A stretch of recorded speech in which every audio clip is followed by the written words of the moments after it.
నా అనుభవంలో చాలా కార్యాలు చూశాను. ఈరోజు కూడా దేవుని పాదాలు పట్టుకొని అడుగుతున్నా, అయినా లెంపలేసుకుంటున్నా ఇంకా ఇంకా చెయ్యాలి అని. దేవుని శక్తి ఒరిజినల్ గా దిగి రాకపోతే సమాజాలు ఉజ్జీవానికి నోచుకో. ఈ రాత్రి దేవుని ఏర్పాట్లో ఉన్న వాళ్ళందరూ ఇక్కడికి వచ్చారు. దేవుని ప్రణాళికలో నువ్వు ఉన్నావు కాబట్టి ఈ మాటలు వినటానికి దేవుడు నిన్ను తీసుకొచ్చి కూర్చోబెట్టాడు ఇక్కడ. దేవుని ప్రణాళిక నువ్వు లేకపోతే ఆయన ప్రణాళికలో ఈ లైవ్లోకి రావు. నువ్వు ఈరోజు నిద్ర మేలుకొని నువ్వు కూర్చున్నావు, దేవుడు నిన్ను కూర్చోబెట్టాడు. విను, నా మాటలు వినాలి నువ్వు. నా సంఘం ఇలా ఉంది, నా పరిచర్య ఇలా ఉంది, నా బిడ్డలు ఇలా ఉన్నారు, నా సేవకులు ఇలా ఉన్నారు, నా సంఘం ఇలా ఉంది.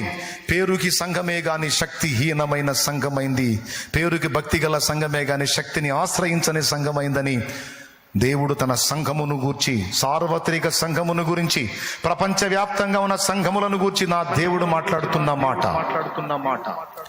కడవరి కాల ఉజ్జీవం రావాలంటే ముందు నాయకులలో ఉజ్జీవం రావాలి, విశ్వాసులలో ఉజ్జీవం రావాలి, చైతన్యం రావాలి.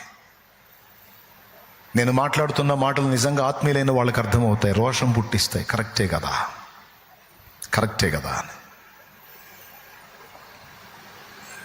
ఫిలిప్ ఎలాంటి విజయాన్ని చూపించాడు సమరయలో? అప్పటిదాకా మాయగాళ్లకు కాలు మొక్కినటువంటి జనాలు మాయగాడిని పక్కన పెట్టి అసలైన శక్తి దగ్గరికి వచ్చినప్పుడు మాయగాడు కూడా వచ్చి బాప్తీసం పొందాడు. ఈరోజు మంత్రగాళ్ల దగ్గరికి, వాస్తుల దగ్గరికి, జాతకాల దగ్గరికి, హస్త సాముద్రికాల దగ్గరికి, తాంత్రికుల దగ్గరికి ఎందుకు వెళ్తున్నారు ప్రజలు? జీవం గల దేవుని శక్తిని గురించి ప్రచురపరచబడుతుందే గాని శక్తి అనుభవంలోకి రావట్లా. దేవుని శక్తి క్రియాత్మకం కావట్లా. ప్రజల ప్రాక్టికల్ లైఫ్ లోకి అది అనుభవపూర్వకం కావటల్లా. శక్తిని అనుభవించలేకపోతున్నారు. ముందు మనం అనుభవించలేకపోతున్నాం. మనం అనుభవించిదే కదా ప్రజల అనుభవంలోకి వచ్చేది. అది ఎంతమందికి అర్థమవుతుందో చెప్పండి. నిజంగా చేతులు ఎత్తండి అర్థమైతే. దేవునికి స్తోత్రం కలుగును గాక. ఎందుకు చేయడు దేవుడు తన కార్యాలు? ఎందుకు చేయడు? కొంతమందినంటే శ్రమల అనుభవం కోసం వదిలేశాడు అనుకుందాం. అందరిని వదిలేశాడా? ఎందుకు బాగు చేయలేడు దేవుడు కిడ్నీలని? ఎందుకు బాగు చేయలేడు దేవుడు గుండెని? ఎందుకు బాగు చేయలేడు దేవుడు వదిలేసినటువంటి డాక్టర్స్ వదిలేసినటువంటి శరీరాలని? దేవుడు నిన్న నేడు నిరంతరం మార్పు లేని వాడుగా ఉన్నాడు కదా.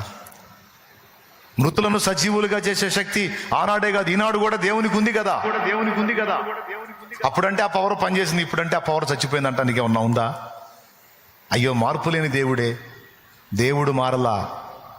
దేవుణ్ణి ఆశ్రయించడం చేతగాని భక్త సమాజం ఒకటి లేచింది ఈరోజు.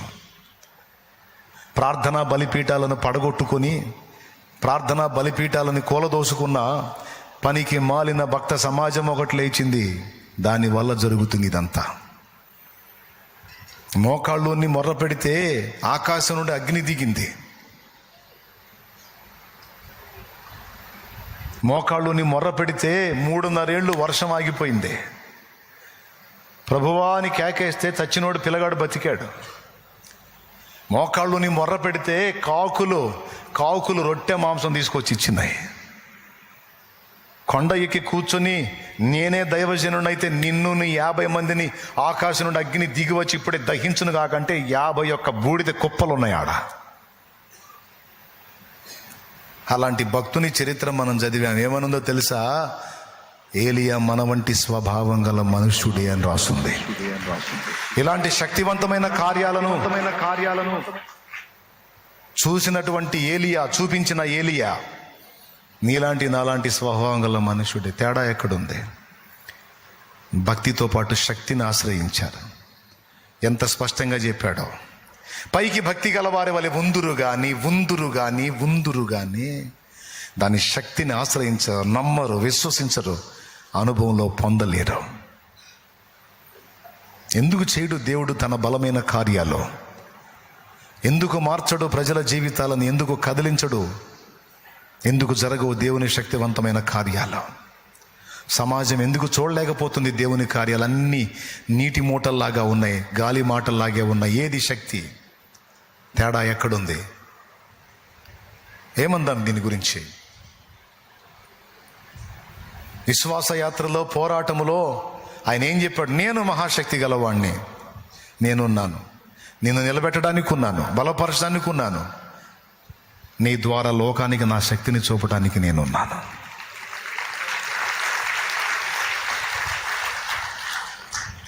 భక్తుల చరిత్రలు చదివితే మైండ్ పోయే కార్యాలు ఉన్నాయి. అందులో భక్తుల చరిత్రలు చదివితే మైండ్ పోయే కార్యాలు.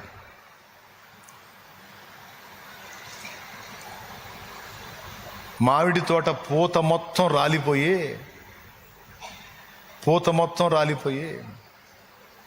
పనికి రాకుండా అయిపోయిన తోట. దైవజనుడు వెళ్ళి మోకాళ్ళుని ప్రార్థన చేసి వస్తే ఆ ఉన్న పూత కూడా రాలిపోయిందంట. ప్రార్థన చేసి వస్తే కాస్త కూస్త ఉన్న పూత కూడా పోయిందంట. అప్పటి రోజుల్లో ఈయన దగ్గరకు వచ్చి, అయ్యా నువ్వు ప్రార్థన చేయకముందు కొంత పోతుంది, చాలా భాగం పోయింది, నువ్వు చేసి వచ్చిన తర్వాత మొత్తం పోయింది అన్నాడంట. ఈయనేం మాట్లాడలేదంట. మళ్ళీ పోయి చూడుపో అన్నాడంట. కొంతకాలం తర్వాత కొద్ది రోజులు వ్యవధిలో మళ్ళా పోయి చూస్తే తోట మొత్తం పూతతో నిండిపోయిందంట.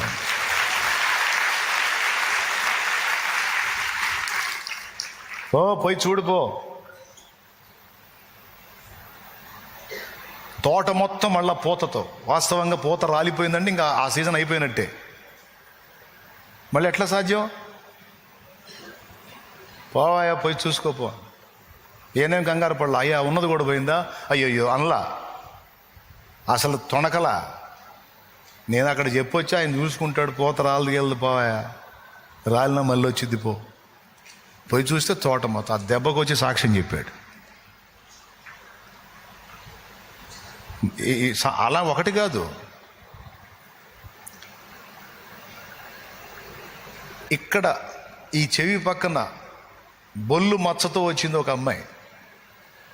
ఆ మచ్చను బట్టి పెళ్లి కావటంలో అవమానపరుస్తూ ఉన్నారు. ఆ మచ్చ ఒళ్ళంతా వస్తుంది, పెళ్లి కాదు.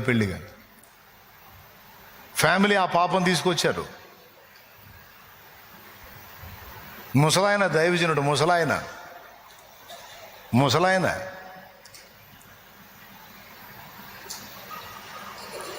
ఏదో ఒక పాకలో సేవ చేసుకుంటున్నాడు. ముసలాయన ఒక పాకాలో సేవ చేసుకుంటున్నాడు. ఆయన దగ్గరకు వచ్చారు. ఆయన చుట్టూ జనం ఉండేసరికి అమ్మాయి సమస్య వాళ్ళ ముందు చెప్పటం ఇష్టం లేక ప్రార్థన చేయించుకొని పోయారు బయటికి. దేవునికి స్తోత్రం. ప్రార్థన చేయించుకొని వెళ్ళారు బయటికి పోయినాక అమ్మాయి తగాదా తీసుకుని, అసలు నన్ను తెచ్చింది ఎందుకు ఇక్కడికని. ప్రార్థన చేయించడానికే, కానీ ఈ విషయం చెప్పడానికి అందరూ జనం ఉన్నారు అమ్మాయి, అందుకని చెప్పలేదు అంటే కేకలేసింది. అంతకాడికి ఎందుకు తెచ్చారని మళ్ళీ తీసుకొచ్చారు. ఎందుకు వచ్చారు అన్నాడు. అయ్యా ఇక్కడ ఇదిగో ఈ మచ్చ ఉంది, ఈ సంగతి చెబుదామని వచ్చాము, జనం ఉండేసరికి చెప్పలేదు అంటే ఆయన అన్నాడు, ఏమైందని నేను ఆమె పెదవు మీద తట్టలేదా, ఆమె మూతి మీద తట్టలేదా, అందుకే తట్టా, అప్పుడే పోయింది పో అన్నాడు. బయటికి పోయి చూసుకుంటే అది లేదు. భక్తుల అనుభవాలు క్లియర్గా మళ్ళా లేదు, వెతికితే లేదు. ఎన్ని కహానీలు కాదు, ఒరిజినల్గా జరిగిన కార్యాలను బట్టి అన్యజనులు అనేకులు దేవుని తట్టు తిప్పబడినటువంటి ఘట్టాలు. ఇక్కడ సేవకుడు విశ్వాసి అన్నది కాదు, దైవజనులలో చైతన్యం రావాలి, భక్తిపరులైన విశ్వాసుల్లో కూడా చైతన్యం రావాలి. మీరు ప్రార్థించినప్పుడు రోగులు స్వస్థత నొందెదరు అన్న మాట అబద్ధమా? ఆ మాట అబద్ధమైతేనేగా, శక్తిహీనంగా ఉంటేనే కదా ఇదంతా జరగంది. అది నిజమైతే, ఆ మాట వాస్తవమైతే, మన భక్తిలో నిజంగా వాక్యం యొక్క శక్తి పనిచేస్తే ఆ కార్యాలయ్యి ఏదా పవర్ ఏది, ఆ కార్యమేది, ఆ సాక్ష్యమేది ఇక్కడ.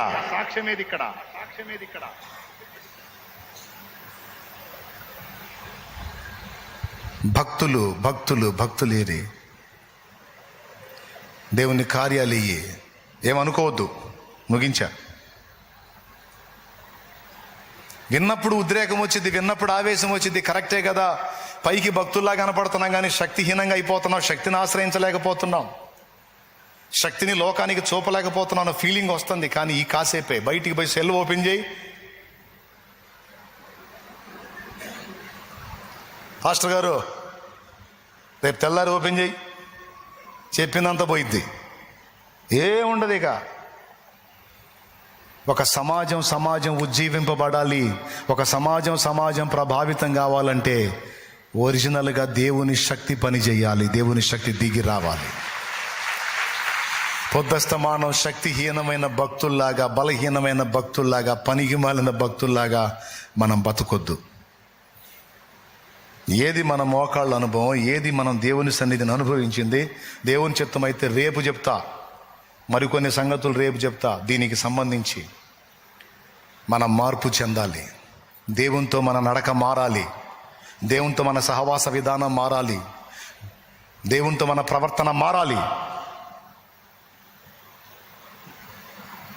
పైకి భక్తి గల వారి వలె ఉండి మహాశక్తి సంపన్నుడైన దేవుణ్ణి కలిగి ఉండి కూడా శక్తిహీనమైన బతకకుండా ఏ విధంగా శక్తివంతంగా ముందుకు సాగాలో తండ్రి సెలవైతే పగటి కూటంలో మాట్లాడతాను. ఈరోజు దేవుడు మనతో మాట్లాడిన విషయాన్ని దృష్టిలోకి తీసుకొని మీరు ఎలాంటి తీర్మానాలు చేస్తారో చేయండి, ఎలాంటి తీర్మానాలు చేస్తారో చేయండి. ఆనాడైతే ఒక భక్తుడు చేతులుంచితే కార్యం, అంత్య దినములలో ఆనాడు ఒక ఏలియా, అంత్య దినములలో ఏలియాల గుంపు లెగుస్తుంది. అది దేవుని వాగ్దానం. ఆనాడు ఒకడే ఏలియా, అంత్య దినములలో ఏలియాల గుంపు.